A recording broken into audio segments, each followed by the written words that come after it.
नमस्कार, मैं हूं गोविंद पंतराजू और आप देख रहे हैं द फ्री प्रेस का कार्यक्रम आपकी बात।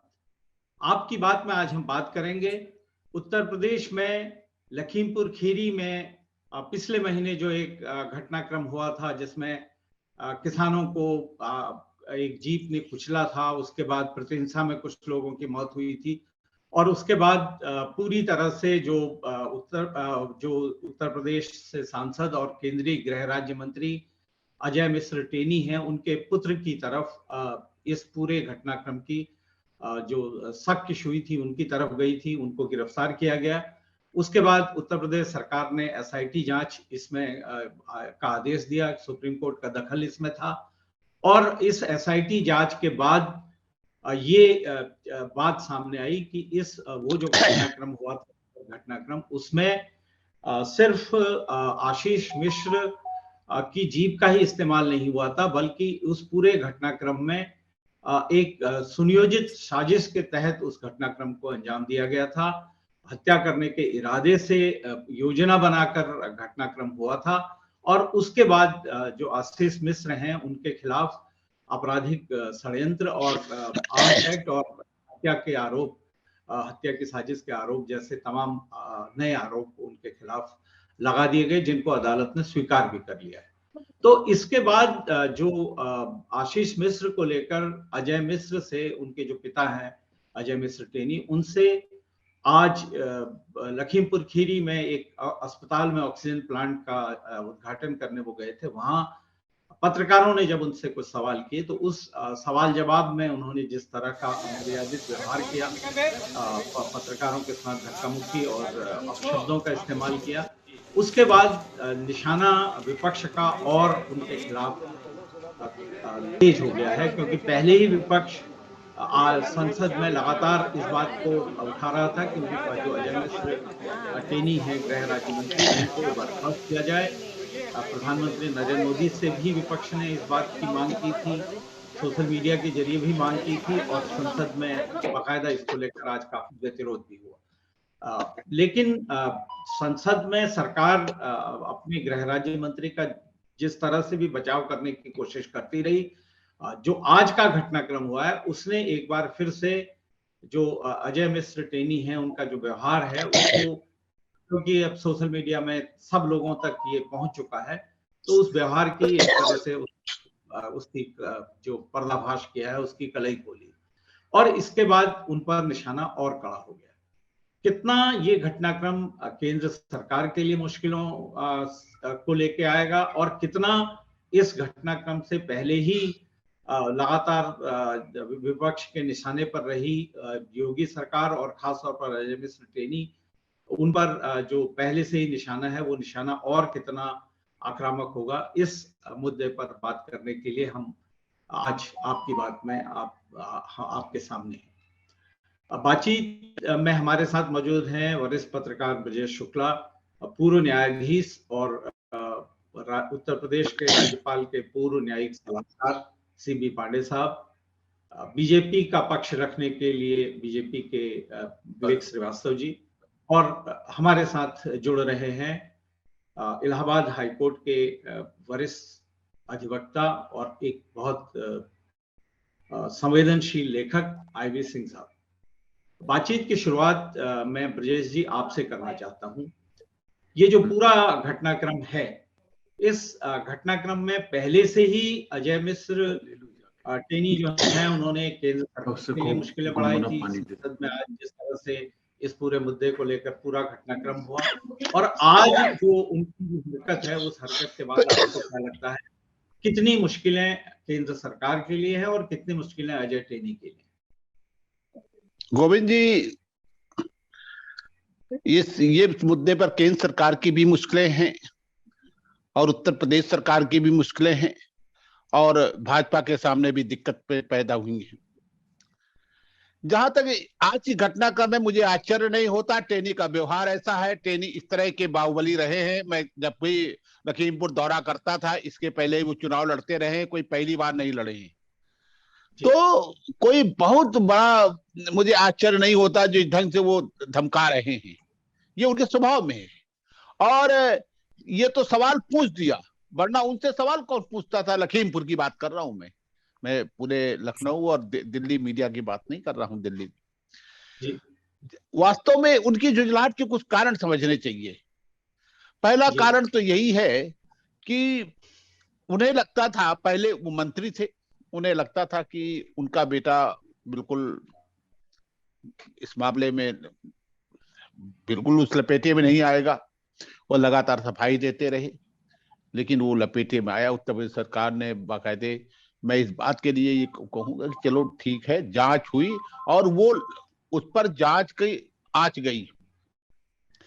उससे बड़ी प्रॉब्लम अब पैदा हुई है जब एसआईटी ने उसके आगे जाकर के उसने कहा साहब इनकी बाकायदे संलिप्तता ही नहीं, ये इन्होंने साजिश की थी। ये छोटी मोटी घटना नहीं है।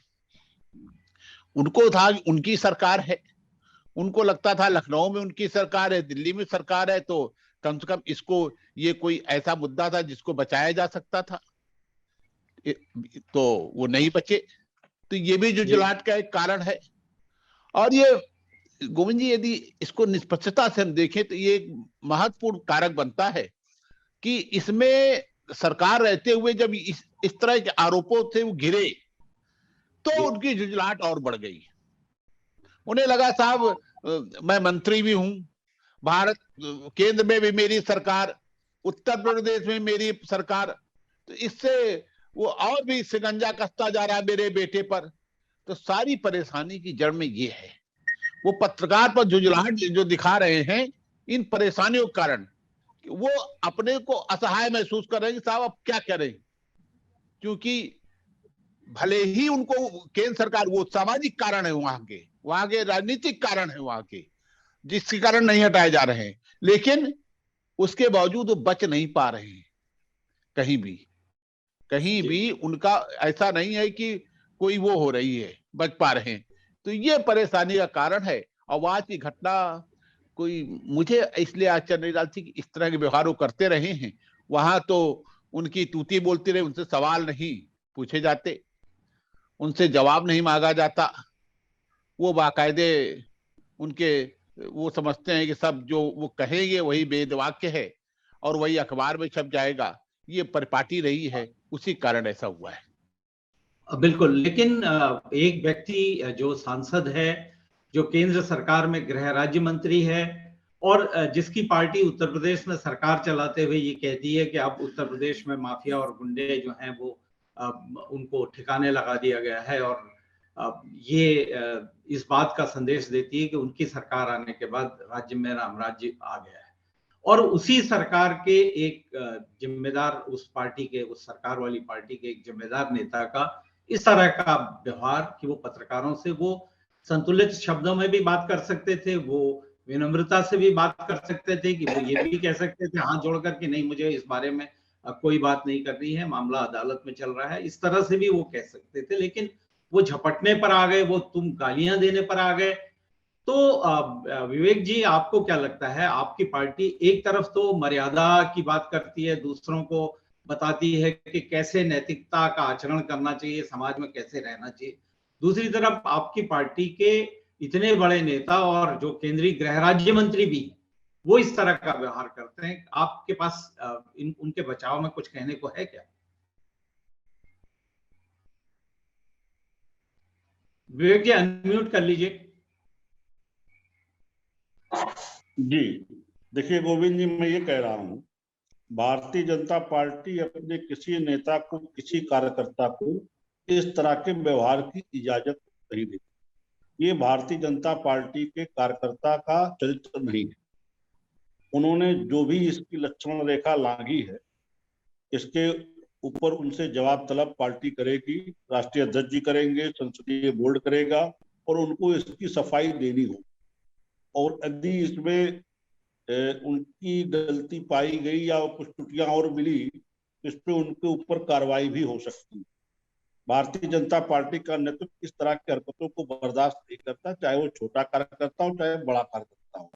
और मैं बार बार कहूंगा भी, देखिए ब्रजेश जी ने कहा कि जिस तरह से आशीष मिश्रा के ऊपर विवेचना में धाराएं बढ़ाई गई, कि भारतीय जनता पार्टी की सरकार है कि निष्पक्ष जांच हो रही है, और हमारी ही सरकार में उनके ऊपर गिरफ्तार भी हुए, धाराएं भी बढ़ाई गई और वो जेल में है। मैं बार बार, भारतीय जनता पार्टी की सरकार में चाहे कोई छोटा हो चाहे बड़ा हो, वो बख्शा नहीं जाएगा। अगर अपराध करेगा या अपराध में लिप्त रहेगा या अपराध को देगा तो उसकी जगह सीटों के पीछे होगी।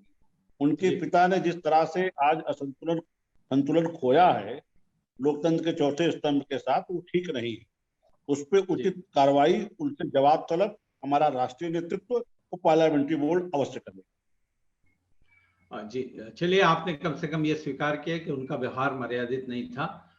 लेकिन जहां तक बात है, आपने कहा कि हमारी सरकार है और हमारी सरकार की वजह से ही, सरकार होने के बाद भी उनके खिलाफ इस तरह की जांच हुई, उनके बेटे को गिरफ्तार किया गया, एसआईटी ने जांच करी। तो ये आपकी सरकार से ज्यादा मुझे लगता है जो सुप्रीम कोर्ट का दखल इस पूरे मामले में है, सुप्रीम कोर्ट का जो एक तरह से निगरानी इस मामले में है, शायद उसका दबाव था कि एसआईटी को इस तरह से चीजों को सामने लाना पड़ा। हाँ बताइए। आदरणीय गोविंद जी, मैं बहुत विनम्रता पूर्वक कहूंगा, आप बड़े वरिष्ठ पत्रकार हैं। सरकार की जब खुद ही नैतिक स्थिति नहीं होती है तो सुप्रीम कोर्ट के आदेशों का क्या होता है? पूर्व में आपने बसपा सरकार के समय लखनऊ में सुप्रीम कोर्ट के आदेशों का हाल देखा है। सुप्रीम कोर्ट के स्टे के बाद भी सारे पार्क और सारी मूर्तियां बन रही थी। मैं उस पर टिप्पणी नहीं करना चाहता, बहुत विनम्रता पूर्वक आपसे क्षमा प्रार्थना। लेकिन सरकार में नैतिक स्तर है, इसलिए हम सुप्रीम कोर्ट के आदेशों का पालन भी कर रहे हैं और निष्पक्ष जांच को आगे भी बढ़ा रहे हैं। इसका क्रेडिट आपको सरकार को देना चाहिए, आप बड़ी पत्रकार। नहीं, क्रेडिट तो आपके गृह राज्य मंत्री को जाता है। उन्होंने पूरे मामले को इस तरह से, जो किसान आंदोलन आपकी केंद्र की सरकार ने एक तरह से उसको शांत करा दिया था, किसानों की वापसी करा दी थी, लेकिन आपकी जो मंत्री हैं, गृह राज्य मंत्री, उनके पुत्र के कारनामे और उसके बाद खुद आपके गृह राज्य मंत्री के जो कारनामे, उन्होंने फिर से केंद्र सरकार की भी मुसीबत बढ़ाई है, किसान आंदोलन को और तीव्र करने के भी एक तरह से मौके दे दिए। खैर, जी जी, प्रदेश अध्यक्ष जी का भी बयान आ चुका है। ये पूरा घटनाक्रम है, पहले जो लखीमपुर में जो कुछ हुआ, जिस तरह से शुरुआती जांच हुई, हालांकि उस जांच में भी राज्य की पुलिस ने गृह राज्य मंत्री के पुत्र को गिरफ्तार भी किया, उनकी तमाम तरह से उन पर आरोप भी लगे, लेकिन एसआईटी जांच के बाद फिर से नई चीजें सामने आई। आप क्या देखते हैं इस पूरे जो घटनाक्रम है, इसमें जो बौखलाहट केंद्रीय गृह राज्य मंत्री की दिखाई दी है, कानूनी तौर पर आप इसको किस रूप में देखते हैं? हमसे पूछ रहे हैं आरपी सिंह साहब से। गोविंद जी, मैं इस केस के सिलसिले में, मुझसे कुछ लोग मिलने भी आए थे, इसलिए मैं थोड़ा सा अपना मत जो है दोनों पक्ष का रखूंगा। जी जी जी, थोड़ी बहुत जानकारी मुझको इस मामले में है जी। मुझे ऐसा लगता है कि जो आरोप ये लग रहा है कि राज्य सरकार मंत्री जी का कुछ समर्थन कर रही है, वो मुझे जो बातों में लगा या जो मेरे पेपर दिखाए गए उस हिसाब से बिल्कुल नहीं लगा कि इनको कोई भी समर्थन मिल रहा है जी। और फिर मुझे ये भी देखने को मिला, जो हाईकोर्ट में बेल एप्लीकेशन मूव हुई थी, तो उन बेल एप्लीकेशन में वो कागज जो लगाए जाने चाहिए थे वो नहीं लगाए गए। और इसका कारण जब मैंने जानना चाहा तो पता चला कि इन लोगों को उपलब्ध नहीं हो पाए। इससे मुझे लगता है कि इन लोगों को पेपर्स भी नहीं मिलने पा रहे हैं। चाहे इसका दबाव सुप्रीम कोर्ट की स्पेशल जांच कमेटी जो बनाई गई उसका हो या मीडिया का हो, दोनों तरफ से है दबाव और इसके कारण ये मिल नहीं पा रहा है। लेकिन वो जो राजनीतिक एक मांग खड़ी हो जाती है बार बार कि मंत्री जी को इस्तीफा दिया जाए, तो इससे थोड़ा सा ये भी लगता है कि उद्देश्य से लोग भटक जाते हैं। उद्देश्य तो ये होना चाहिए कि जांच सही ढंग से हो। जो जिसने गलत किया है, देखिए मारे गए हैं दोनों तरफ, इधर भी मरे हैं उधर भी मरे हैं। पहले किसने किया है ये अभी डिसाइड करना है जांच कमेटी को कि अटैक करने वाला कौन था, और बाद में बचाव करने के कारण किसने अटैक किया, ये सब तो जांच का विषय है। लेकिन उसको निष्पक्ष जांच होने देना चाहिए। लेकिन वो उद्देश्य से भटक करके सीधी विपक्षी पार्टियों की मांग हो जाती है कि मंत्री जी को बर्खास्त करो। तो इस तरह से तो कोई भी आरोप लगने के बाद तो मालूम हुआ कि पूरा मंत्रिमंडल ही साफ हो गया, हर आदमी एक एक करके निकालते चले जाओ। तो राजनीतिक जो उद्देश्य होता है उसको अलग करके अगर देखा जाए तो एक आपराधिक कृत्य था जिसमें एक अपराध हुई, 8 आदमी मारे गए हैं, कई लोग घायल हुए हैं, इसकी जांच होनी चाहिए। ये बहुत अच्छी बात है कि सुप्रीम कोर्ट ने इसको हस्तक्षेप किया, क्योंकि मामला एक मंत्री का था और सुप्रीम कोर्ट के हस्तक्षेप के बाद से इसकी जांच शुरू हुई। ये जांच आगे चलते ही रहना चाहिए। जहां तक मंत्री जी के व्यवहार की बात है तो देखिए, कष्ट तो, तकलीफ तो होती ही है जब जिसको होता है, तो लेकिन धैर्य और संयम, यही दो एक ऐसी चीज होती है जो पुरुष को, व्यक्ति को हमेशा मुसीबत के समय में टेस्ट करना चाहिए, उसको नहीं तोड़ना चाहिए, संयम बरतना चाहिए। जी जी, बिल्कुल बात वही है कि धैर्य और मर्यादा और संयम ये तो आप व्यक्ति को दिखाना ही चाहिए, और खास तौर पर जब व्यक्ति एक सार्वजनिक पद पर हो, जब व्यक्ति एक जिम्मेदार पद पर हो, और जब केंद्र में लगातार मांग हो रही हो। जिस दिन ये घटनाक्रम हुआ है उस दिन दोपहर में, यानी कि आज दोपहर में भी संसद में उनकी बर्खास्तगी को लेकर कांग्रेस और विपक्ष ने तमाम तरह से सवाल उठाए, प्रदर्शन भी किया। लखनऊ में भी कांग्रेस पार्टी ने प्रदर्शन किया, समाजवादी पार्टी भी मांग करती रही, और केंद्र में जो सरकार है उसको भी कई तरह की परेशानियां इस वजह से हुई। हालांकि जो संसद में, लोकसभा में सरकार ने बचाव, जो विपक्ष की मांग थी कि इस पर चर्चा हो, उस पर उन्होंने बचाव ये कहकर अपना बचाव किया कि क्योंकि मामला विचाराधीन है, अदालत में चल रहा है, इसलिए इस पर, ऐसे किसी मामले पर संसद में चर्चा नहीं हो सकती, लोकसभा में चर्चा नहीं हो सकती, ये कहकर अपनी जान बचाई। लेकिन जिस तरह से ये पूरा घटनाक्रम केंद्र सरकार, क्योंकि केंद्र सरकार ने बड़ी मुश्किल से किसान आंदोलन को एक तरह से काफी अपने को झुकाकर, नरेंद्र मोदी की जो छवि है उसके विपरीत अपने को झुकाकर किसानों की मांगों को माना और किसान आंदोलन को समाप्त किया। लेकिन जो उस विपक्ष के पास जो किसान आंदोलन की हवा एक तरह से निकल गई थी, उसके बाद एक नया मुद्दा विपक्ष को मिल गया। पांडे साहब, आप इसको किस रूप में देखते हैं, जो विपक्ष की मांग है और सरकार पर कितना इसका दबाव आपको दिखाई देता है? जो जितनी इस मुद्दे पर जितनी राजनीति होनी थी वो तो करीब करीब उसका लगभग पूरा हो चुका है। अब इसमें जो राजनीतिक माहौल बना था और उसके बाद फिर राजनीतिक माहौल में किसान नेता टिकैत भी आए और उनके बाद जो समझौता हुआ, तो आप देखेंगे टिकैत के आने के बाद और फिर समझौता हुआ, तो उसके बाद इसका वो राजनीतिक, उसी दिन से इसकी जो राजनीतिक पक्ष था वो एक तरह से धुंधला गया, उसमें अब राजनीतिक तेजी नहीं रही। तो अब इसलिए अब कोई महत्व नहीं है अब कि क्या कौन राजनीतिक लोग क्या बयान छुट देते रहेंगे, उसका कोई व्यापक प्रभाव नहीं। लेकिन इसके बाद जो मुख्य महत्व बात है कि किसी तरह न्याय तो पाने का सबको अधिकार है और न्याय निष्पक्ष होना चाहिए। जो अगर जांच होता थी तो सुप्रीम कोर्ट ही बार बार कहता है कि न्याय निष्पक्ष होना चाहिए, इन्वेस्टिगेशन निष्पक्ष होना चाहिए, ट्रायल। तो ये सारी निष्पक्षता भी एक रूल ऑफ लॉ का पार्ट, कानून का अंग है, चाहे वो कितना भी बड़ा अपराध हो।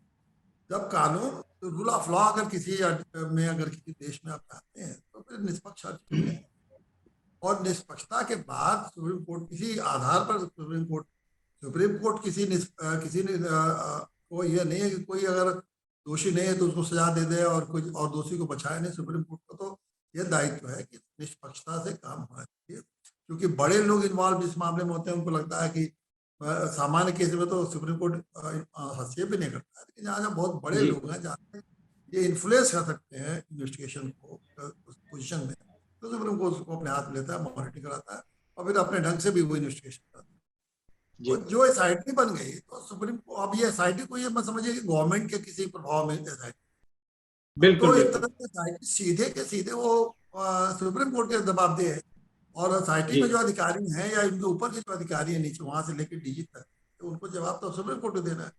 तो वो गवर्नमेंट के कहने पर वो बहुत ज्यादा प्रभावित नहीं होंगे। अगर गवर्नमेंट कहती भी है, मान लीजिए किसी चीफ मिनिस्टर या मंत्री, कोई एमएलए एमपी कहता है, तो फिर उनको ये तो एक तो कहेंगे नहीं लोग, इसलिए नहीं कहेंगे लोग कि वो अपने डायरी में लिख देंगे कि इन्होंने इस तरह से हमारे पास दबाव डालने की कोशिश की, क्योंकि वो अपनी बचत करेंगे ना, वो अपनी दो तरह से बचत करेंगे, अपनी और दूसरी तरफ तो इसलिए कोई कसना नहीं हुआ इसमें।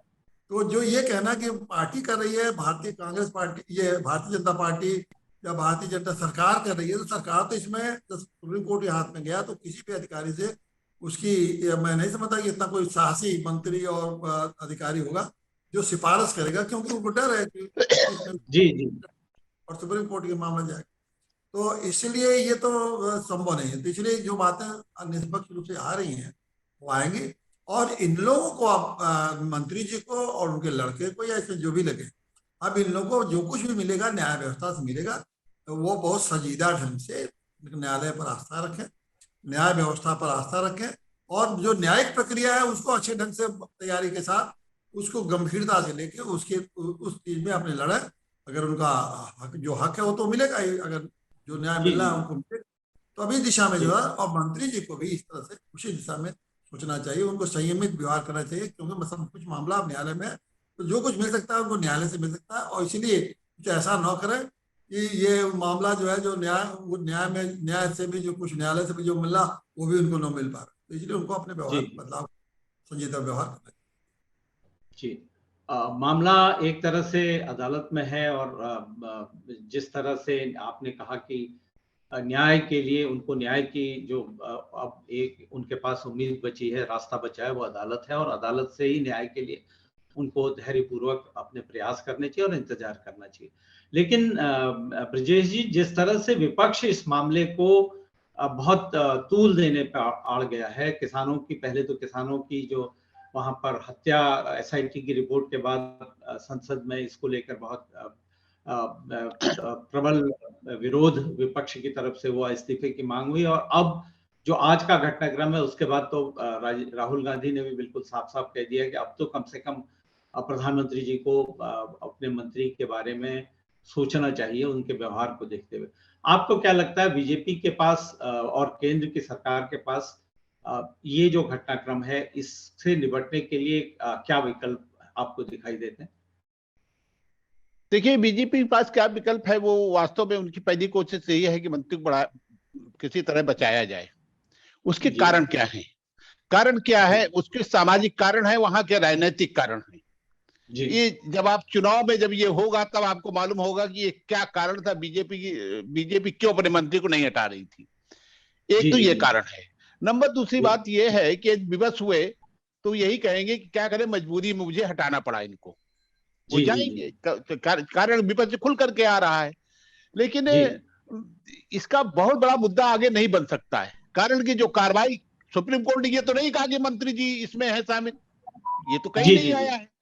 तो मंत्री भाई इस तरह की रिश्तेदारी, अब उनका लड़का है वो जेल में है, ये कार्रवाई हो रही है, ये झुंझलाहट जरूर मंत्री जी को है कि साहब वो मंत्री है, उसके बावजूद उनका लड़का जेल गया और बाकायदे धाराएं पर धाराएं लगती जा रही हैं। इसमें कोई बहुत बड़ा नहीं, आप लंबा नहीं खींच सकते इसको। आप अपनी बात कहते रहिए, वो अपनी बात कहते रहेंगे। वहां जाइए जमीन में, वहां आपको दूसरी बातें मिलेंगी, वो अजब बातें हैं। वहां बिल्कुल विभाजन है इस मुद्दे पर, क्योंकि और लोग मारे गए हैं, उसको उस पर भी बड़ा जोर है। और जो विपक्ष बात कर रहा है उस पे उस 4 लोगों का जिक्र नहीं है जो लोग मारे गए हैं, पीट पीट मार दिए गए। तो लेकिन जमीन में वो मुद्दा बहुत भारी है, वहां पर ये भी देखना होगा। वो छोटा मोटा मुद्दा नहीं है, लेकिन वो दिल्ली में नहीं सुलग रहा, लखनऊ में नहीं सुलग रहा, वो अंदर अंदर सुलग रहा वहां पर। ये तमाम कारण है, इसलिए इसको बहुत आसानी से नहीं लेना होगा। बिल्कुल, बीजेपी के लिए मुश्किल है, बीजेपी के लिए दुविधा की स्थिति भी है, एक तरफ जमीनी स्थिति है, और वाकई में ये भी जो बात आपने कही कि जिन जो किसानों के अलावा जिन दूसरे लोगों की प्रतिहिंसा में जिनकी हत्या की गई थी, उनकी मौत को भी अभी तक एक तरह से न उस मामले में न तो कोई जो एसआईटी की जांच में कोई बात सामने आई है, न अभी और बहुत आगे कौन लोग उसके दोषी थे इस बारे में बहुत बात आगे नहीं बढ़ी है। और ये गुस्सा निश्चित तौर पर वहां पर समाज के एक वर्ग में जिनके लोगों की जान गई है उसमें एक ये गुस्से की वजह होगा। विवेक जी, आपने पहले कहा कि पार्टी कार्रवाई करेगी, पार्टी अगर उनका दोष है तो उनके खिलाफ किसी भी हद तक जाएगी, क्योंकि बीजेपी में बड़े या छोटे का दर्जा नहीं देखा जाता, बल्कि जो अपराध या गलती है उसके हिसाब से सजा होती है। आपको लगता है क्या ये संभव है कि उनको जिस तरह की जमीनी वहां पर परिस्थितियां हैं उसको देखते हुए पार्टी उनको हटाने के बारे में भी सोच सकती है गृह राज्य मंत्री पद से? देखिए, एसआईटी की जांच जिस दिशा में आगे बढ़ रही है, उनके पुत्र के ऊपर साजिश करने की धाराएं लगाई गई है। यदि किसी बिंदु पर एसआईटी को की जांच में आता है कि इसमें कहीं से मंत्री जी की संलिप्तता है या मंत्री जी की सह है, तो भी इसके लपेटे में आएंगे। ऐसे किसी बिंदु पे भारतीय जनता पार्टी या सरकार ऐसे किसी व्यक्ति का समर्थन नहीं करती। मैंने एक बहुत सैद्धांतिक बात कही है कि हम किसी भी अपराध में लिप्त होने वाले व्यक्ति को संरक्षण प्रदान नहीं करते। और जो आज की मंत्री जी की वार्ता हुई है लोकतंत्र के चौथे स्तंभ से, उसको भी भारतीय जनता पार्टी का चरित्र हम नहीं मान सकते। वो भी भारतीय जनता पार्टी के चरित्र से इतर आचरण है। उस पर केंद्रीय नेतृत्व, पार्लियामेंट्री बोर्ड उनसे सफाई मांगेगा। बेशक हो कि वो अपने स्तर पर मंत्री जी कार बंधुओं से क्षमा प्रार्थना कर ले, खेद प्रकट कर ले, उस विषय को सल्टा ले। ये ऊपर विषय जाएगा तो उनके लिए मुसीबतें बढ़ेगी। भारतीय जनता पार्टी ऐसे किसी आचरण की इजाजत ना कार्यकर्ता को देती है ना अपने नेता को देती है। जी, मैं बहुत बसायदार। चलिए, बहुत अच्छी बात। कम से कम आपकी पार्टी इस सिद्धांत पर कायम है और ये अब हम देखेंगे कि जो आज का घटनाक्रम है उसके बाद जो गृह राज्य मंत्री हैं उनके खिलाफ किस तरह की कार्रवाई की जाती है। हालांकि ये जानकारी हमको मिली है कि उनको दिल्ली तलब कर लिया गया है, वो दिल्ली रवाना हो गए हैं। लेकिन जी, आपने कहा कि इस मामले में जो उनकी तरफ से जो जमानत के जो कागजात लगाए गए थे उसमें इस तरह से दिखाई दे रहा था कि उनको पूरी तरह से मदद वहां पर नहीं मिल पा रही है। मंत्री को, गृह राज्य मंत्री को कोई लाभ हो रहा है ना उनके पक्ष को, यानी कि उनके पुत्र और जो बाकी लोग शामिल हैं। आपको क्या लगता है कि ये जो परिस्थितियां हैं, ऐसी परिस्थितियों के बाद जो आशीष मिश्र हैं उनकी जमानत या उनके लिए कानूनी राहत के कितनी उम्मीदें अभी बाकी हैं और कितनी मुश्किलें और आ सकती हैं? देखिए, इनकी गिरफ्तारी शायद 10 अक्टूबर को हुई है, जहां तक मुझको जानकारी है। जी। इसमें आरोप पत्र इनको 10 जनवरी तक फाइल कर देना पड़ेगा, 90 दिन के मियाद के अंदर।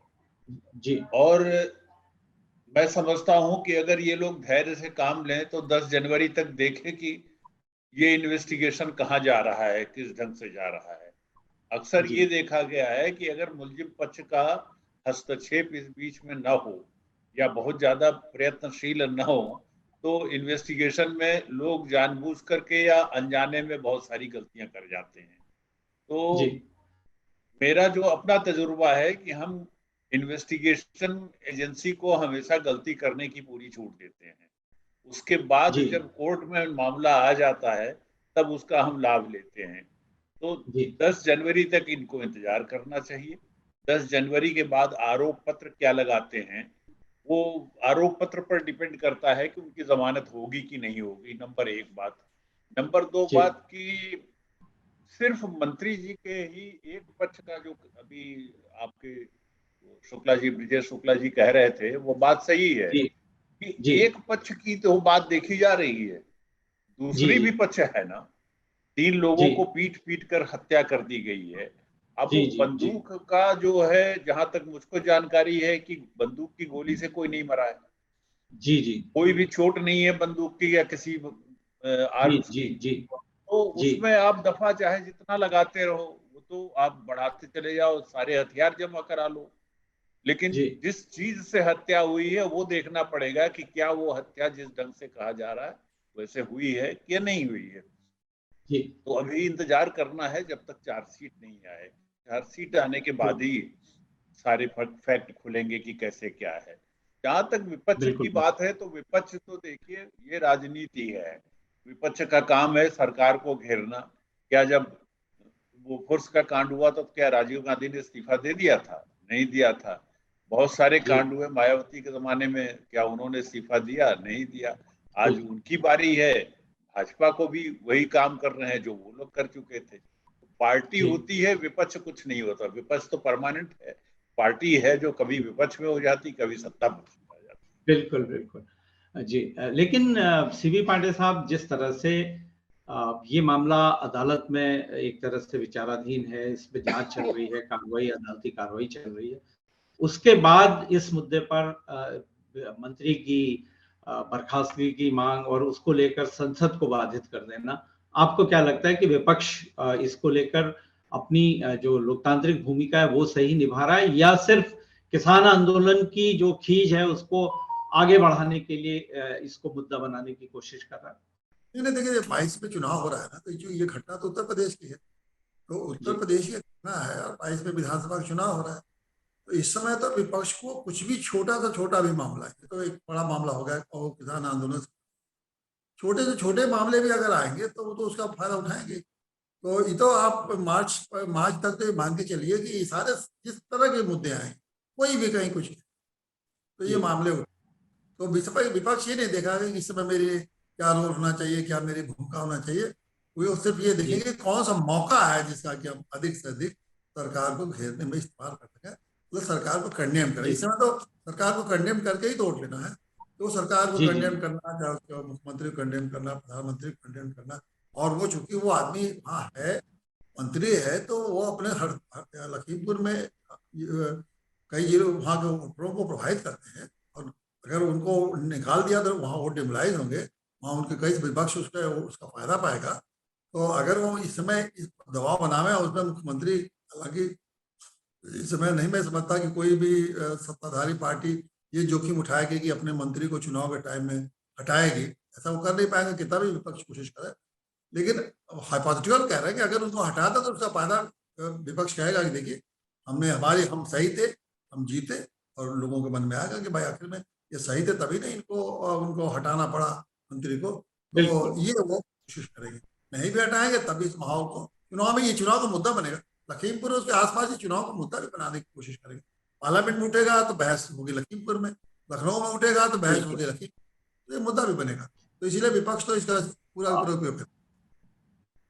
और मुझे लगता है खाली लखीमपुर ही नहीं, विपक्ष की कोशिश होगी पंजाब में भी इस मुद्दे को जिंदा रखा जाए, क्योंकि सवाल किसानों की हत्या का है, किसानों की मौत का सवाल है।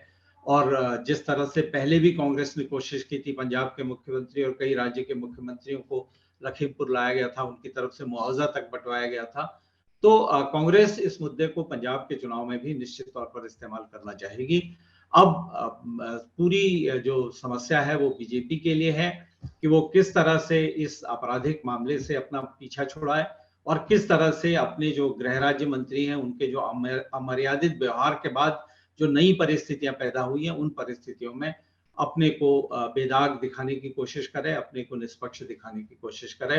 हालांकि अभी तक उत्तर प्रदेश बीजेपी के किसी बड़े नेता की तरफ से या केंद्र के किसी मंत्री या बीजेपी के किसी केंद्रीय नेता की तरफ से कोई इस तरह का इस घटनाक्रम पर जो अजय मिश्र टेनी का जो व्यवहार है उसके विरुद्ध किसी भी तरह की कोई पश्चाताप, किसी भी तरह की कोई क्षमा याचना या किसी भी तरह का कोई खेद अभी तक सार्वजनिक तौर पर नहीं व्यक्त किया गया है। तो हम उम्मीद करते हैं कि बीजेपी अपनी जिस नैतिकता का दर्शन वो तमाम लोगों को बताती है, उत्तर प्रदेश के मुख्यमंत्री बताते हैं, उस नैतिकता का कम से कम पालन वो इस जो आज का घटनाक्रम है इसमें भी न्याय करने के लिए उस नैतिकता का पालन करते हुए दिखाई दे। हम उम्मीद करते हैं कि इस मामले में जो पत्रकारों के साथ जिस तरह का अमर्यादित व्यवहार, ये तो गुंडाओं का व्यवहार है, मंत्री का व्यवहार तो इसको कह नहीं सकते, और ऐसे व्यवहार के खिलाफ पार्टी को कुछ न कुछ करके बताना पड़ेगा, खेद प्रकट करना पड़ेगी। हम उम्मीद करते हैं कि ऐसा ही होगा, और इसी के साथ हम आज आपकी बात को यहीं पर समाप्त करते हैं। हम अपने दर्शकों से अनुरोध करते हैं कि वो हमारे इस कार्यक्रम को सब्सक्राइब करें, लाइक करें, शेयर करें, और अपनी टिप्पणियों से, अपने विचारों से, अपने सुझावों से हमको अवगत कराते रहें, ताकि द फ्री प्रेस के जरिए हम जिस निष्पक्ष और स्वतंत्र पत्रकारिता को आगे बढ़ाने का प्रयास कर रहे हैं वो सफल हो सके, वो आगे बढ़ सके। आप सबका आभार, धन्यवाद, नमस्कार।